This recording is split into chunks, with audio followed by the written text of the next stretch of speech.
Hi guys, and welcome along to day one of Punchestown.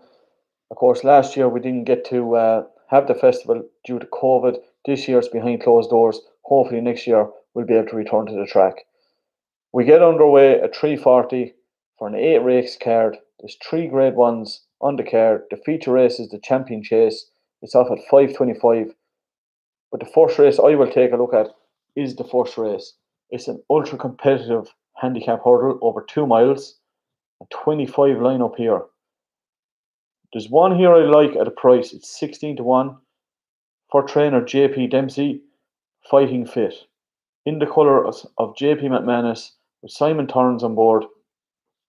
He was a very good winner of a handicap hurdle over the course and distance in December, beating Marino Marvel by 7.5 lengths. He then went on and beat Silkworm by 5.5 lengths in the ladies' handicap hurdle at Thurles, and he was a gallant third in Fairyhouse when he wasn't fluent over the last two jumps. I still think there's a bit of improvement here. His recent form, 16 to 1 in my eyes, is a little bit overpriced. I think with a little bit more up his sleeve, he should make the frame. The second race on the card is the first of the grade ones. It's a Champion Novice Hurdle, over 2 miles, only 5 line up here. And it looks a toss-up between the Mullins runners, Blue Lord and Echoes in Rain.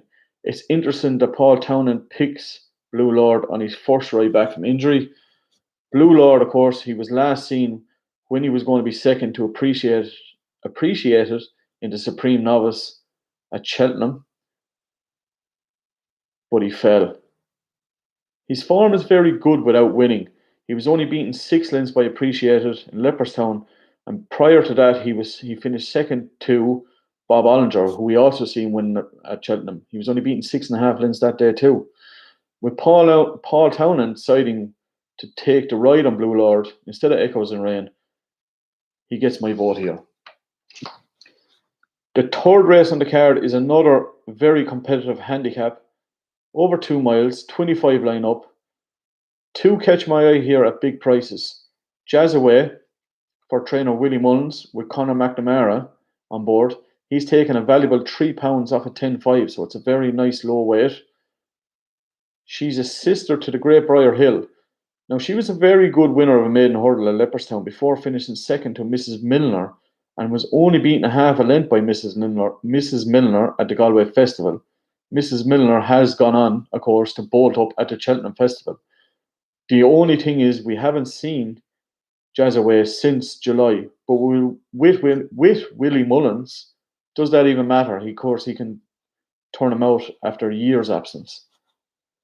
One down the bottom again of the weights at a massive price is a former course and distance winner, and then was a very good winner at Galway. If it comes back to that form, at 40 to 1, might outrun its odds down the bottom of the weights with Sean O'Keefe on board for Jessica Harrington, Polished Steel. The fourth race is the feature race on the card, the Champion Chase. It's over 2 miles. Of course, won down through the years by such greats as Undersow, Size in Europe, and Sprinter Sacra. Again, Willie Mullins, he dominates here with the front two in the betting. Shakon Poursoir versus the Ryanair winner, Allaho. I'm going to side with Shakon. He just wasn't the Shakon we know at Cheltenham when finishing third to put the kettle on in the Queen Mother Champion Chase. But whether it was an off day or just a case it didn't handle the track, I'm going to side with him here to bounce back to winning ways. And as crazy as it sounds, 6 to 5, it actually could represent value after the race.